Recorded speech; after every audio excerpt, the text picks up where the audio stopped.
Hello friends, welcome to Abi's hashtag. எல்லோரும் நல்லா இருக்கீங்களா? இன்றைக்கி நம்ம ஒரு ஈவினிங் ஸ்நாக்ஸ் பண்ண போகிறோம். நம்ம எல்லாருக்கும் வீட்டில் ஸ்நாக்ஸ் இல்லாமல் இருக்கும்போது என்னதான் டீக்கு கூட சாப்பிட்லான்னு தோணும் இல்லையா? அப்போது நம்ம வீட்டில் இது மாதிரி ஒரு பனானா இருந்த போதும் மீது எல்லா இன்க்ரீடியண்ட்டும் நம்ம வீட்டில் இருக்கிற இன்க்ரீடியண்ட் தான். ஸோ இன்றைக்கி நம்ம ஈவினிங் ஸ்நாக்ஸ் ஆட்டு பனானா பணியாரம் செய்ய போகிறோம். வாங்க எப்படி செய்வோன்னு பார்த்துட்டு வந்துடுவோம். ஃப்ரெண்ட்ஸ், பனானா பணியாரத்துக்காக நான் 2 நல்ல பழுத்த பழம் எடுத்துருக்கிறேன். அப்புறம் 1 கப்பு வீட் ஃப்ளாரு, 1/4 கப்பு சுகர் எடுத்துக்கோங்க. அப்புறமா இது ஃப்ரை பண்ணி எடுக்கிறதுக்காக கொஞ்சம் கீ தேவைப்படும்.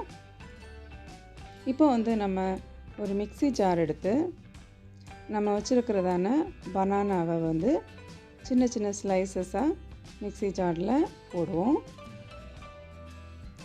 ஃப்ரெண்ட்ஸ், நீங்கள் பனானா செலக்ட் பண்ணும்போது நல்ல பழுத்த பனானாவை எடுங்க.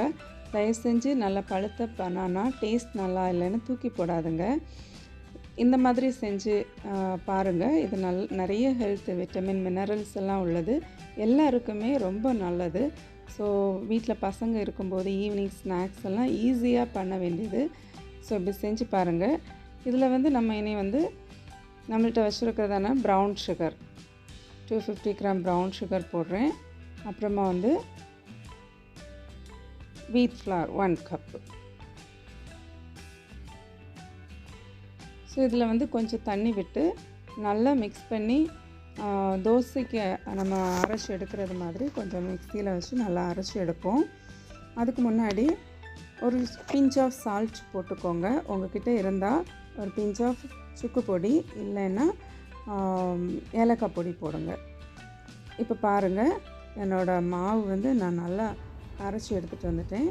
இதை இந்த பவுலில் நான் ட்ரான்ஸ்ஃபர் பண்ணுறேன். பண்ணிவிட்டு நமக்கு இப்போ ஃப்ரை பண்ணி எடுப்போம்.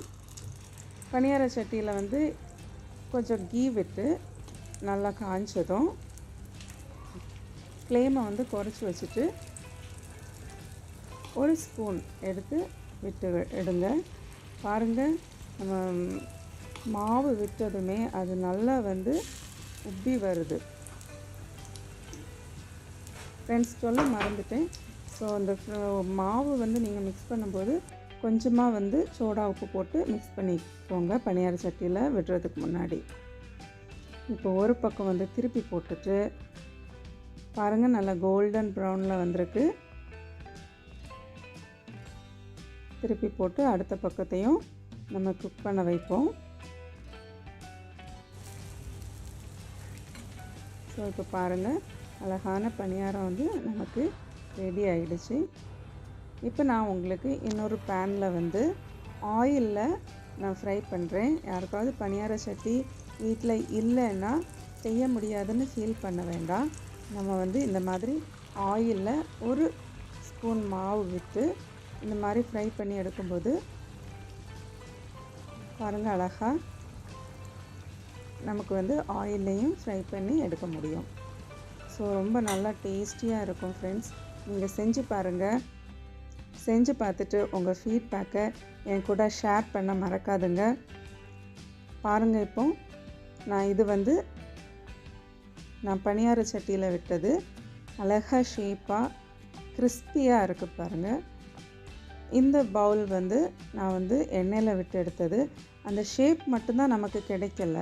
இது எல்லாமே சாஃப்ட்னஸும் சரி நல்லாவே இருந்துச்சு, டேஸ்ட்டும் நல்லா இருந்துச்சு.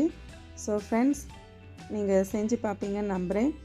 என் கூட ஷேர் பண்ணுங்கள் உங்கள் கமெண்ட்ஸை. உங்களுக்கு பிடிச்சிருந்தா உங்கள் ஃப்ரெண்ட்ஸ் அண்ட் ஃபேமிலிக்கு கூட ஷேர் பண்ணுங்கள். இன்னொரு இன்ட்ரெஸ்டிங்கான ரெசிபியோட உங்களை மீட் பண்ணுறேன். அது வரைக்கும் பாய். Keep smiling.